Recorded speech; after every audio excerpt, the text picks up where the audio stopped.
Bienvenue à la famille, le podcast immobilier, épisode 2. Et aujourd'hui, on va parler d'évaluation et de juste valeur marchande. C'est important de savoir fixer son prix de vente, mais aussi de pouvoir le justifier.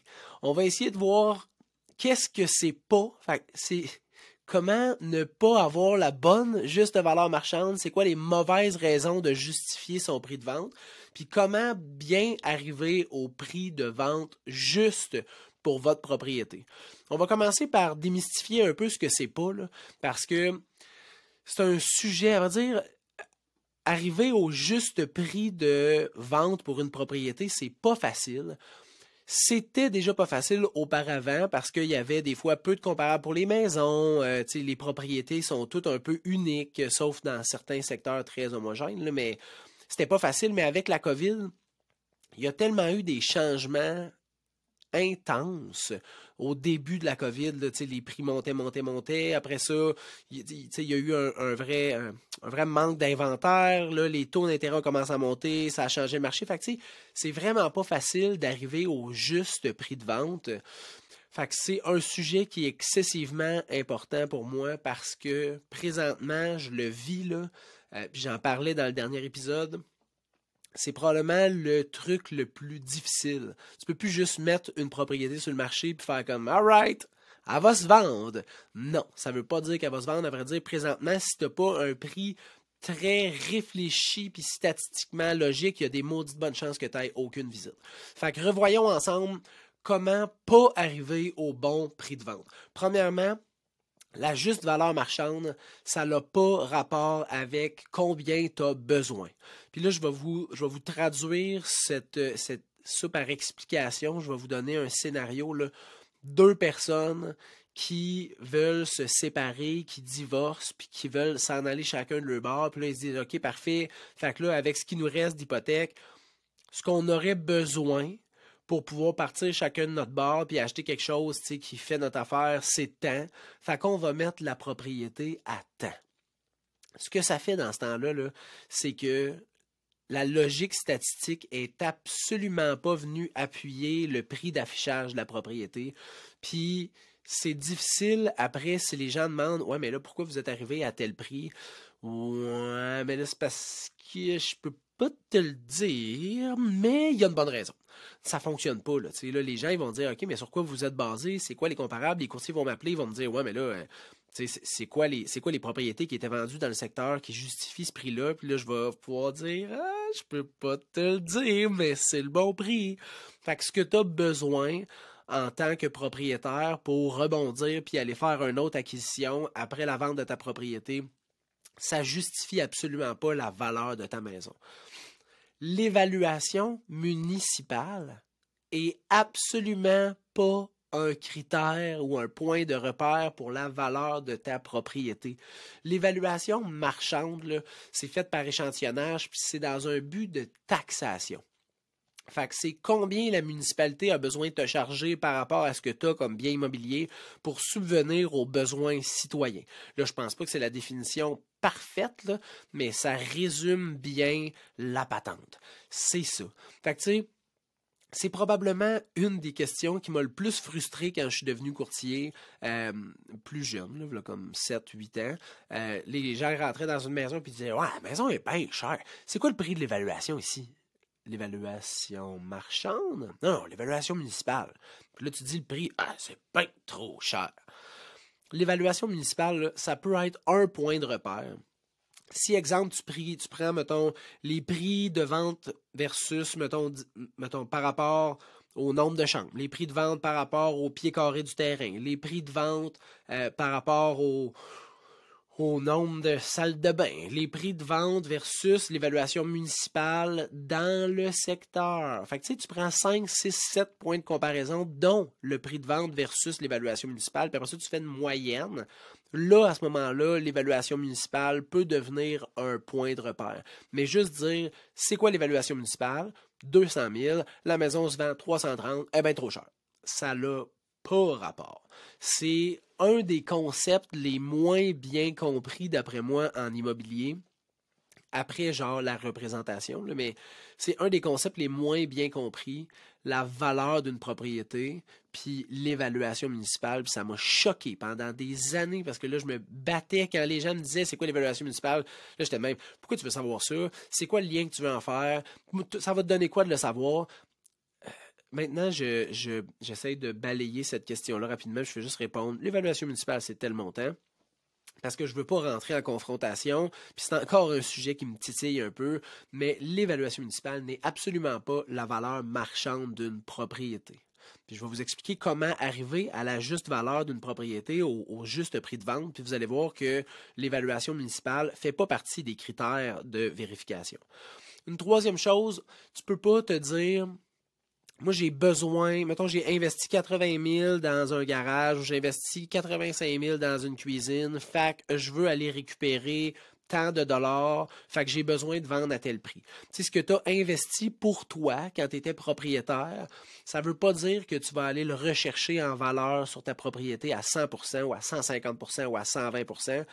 Ça se peut que tu aies fait des modifications pour toi, puis que les gens ne valorisent pas l'investissement que tu as fait autant que toi tu le valorises. Puis là, à ce moment-là, ce que ça va faire, ben, c'est que tu risques de perdre un peu. Fait que tu vas peut-être aller chercher 80 sous sur chaque pièce investie. C'est possible, mais c'est aussi possible que tu fasses l'inverse, puis que tu ailles chercher 1,20, 1,30, 1,40 sur chaque dollar investi. Ça se peut, ça. Mais tu ne peux pas te baser sur combien tu as injecté. Fait que tu as acheté la maison 100 000, tu as mis t'as acheté, mettons, la maison 300 000, tu as mis 100 000 dedans, puis là, tu veux vendre, mettons, 400 000, ça se peut que tu puisses, mais c'est pas une logique statistique pour arriver au juste prix de vente. Fait que ça n'a pas rapport avec combien tu as besoin, ça n'a pas rapport avec l'évaluation municipale, ça n'a pas rapport avec combien tu as investi. Mais comment, à ce moment-là, tu arrives à la juste valeur marchande? Ben, c'est justement ça que je veux vous expliquer aujourd'hui. Puis là, j'ai pas la science infuse, je vais vous parler de comment moi je fais. À date, ça fonctionne bien dans les 7-8 dernières années, puis j'ai réussi à pas mal toujours arriver avec le juste prix. Puis souvent, ça m'arrive d'avoir le juste prix puis de ne pas avoir le contrat de courtage puis signer avec un client parce que le prix que j'expose n'est pas nécessairement atteint pas leur attente. Mais là, est-ce que c'est une question de mauvaise évaluation ou une question d'attente trop élevée? Ben là, ça, il n'appartient qu'à eux de le figurer. Pour arriver au juste prix, donc à la juste valeur marchande, je regarde plusieurs choses. Je regarde probablement les expirés, puis ça, depuis la COVID, là, il y en a quasiment pas, mais je regarde les propriétés qui sont expirées. Ça me dit où ne pas aller. Si une propriété a resté 6 mois, 12 mois, 24 mois sur le marché, puis n'a pas été vendue, ben ça me confirme que cette propriété-là, pour ce prix-là, ça fonctionnait pas. Les acheteurs ne valorisaient pas la propriété à ce montant-là assez pour aller visiter puis déposer une offre d'achat. Donc, on sait absolument où ne pas aller. Je regarde aussi les propriétés qui sont en vente, puis je m'attarde aux propriétés qui sont en vente, mais qui sont dépassées le délai de vente moyen du secteur. Fait que si, dans un secteur, mettons, on va dire à Rock Forest, à Sherbrooke, ça prend 26 jours pour vendre un bungalow, puis que là, il y a un bungalow qui ça fait 94 jours qui est sur le marché, bon, mais il faut que je me pose des questions. Est-ce qu'il y a des problématiques à l'intérieur du bâtiment? Mais s'il n'y a pas de problématique majeure, c'est probablement que le prix est trop élevé. Fait que ça me donne un autre indicatif, un autre indicateur où ne pas aller. Fait un bungalow comme ça ne vaut pas aux yeux des acheteurs tel montant présentement parce qu'il ne se vend pas. Donc ça, c'est un super bon indicateur. Après ça, ce qui est le plus important, là, je regarde les propriétés qui se sont vendues. Donc, je regarde les propriétés qui sont vendues parce que les acheteurs ont décidé d'aller visiter, déposer une offre, réaliser pleinement leurs conditions puis acquérir la propriété. Fait que c'est le point de comparaison qui est le plus important. Puis là, j'essaye de regarder, voir les propriétés qui sont en caractéristiques un peu mieux que la propriété, qui est le sujet que j'essaye de trouver la juste valeur marchande. Les propriétés qui sont un peu moins bonnes en caractéristiques, qui ont un petit peu moins à offrir, puis ceux qui sont vraiment comme la propriété que je veux vendre. Pourquoi un petit peu au-dessus? Fait que, mettons, un bungalow, 3 chambres, 2 salles de bain avec garage, ben je regarde le prix de vente. Moi, si j'ai pas de garage, je sais où je ne dois pas aller parce que j'ai moins de caractéristiques. Fait que, assurément, la valeur de la propriété est moindre. Je regarde aussi ce qui est un petit peu en dessous de la propriété que je veux vendre. Fait exemple, un bungalow 3 chambres, mais juste une salle de bain. Ben là, à ce moment-là, je sais que la valeur de la propriété que j'essaye de justifier va être au-dessus de ces comparables-là. Puis je regarde les propriétés qui sont vendues identiques ou très, très, très similaires à ma propriété. Donc, le même nombre de chambres, sensiblement la même grandeur de terrain, le même nombre de salles de bain, le même secteur, sensiblement la même vibe de terrain. Là, est-ce que tu vois tes voisins ou est-ce que tu as un terrain privé? Est-ce que j'ai un abri d'auto ou j'ai pas d'abri d'auto? Fait que j'essaie de trouver les comparatifs qui sont quasiment identiques à la propriété. Ça, c'est les meilleurs comparables pour justifier le prix de vente d'une maison.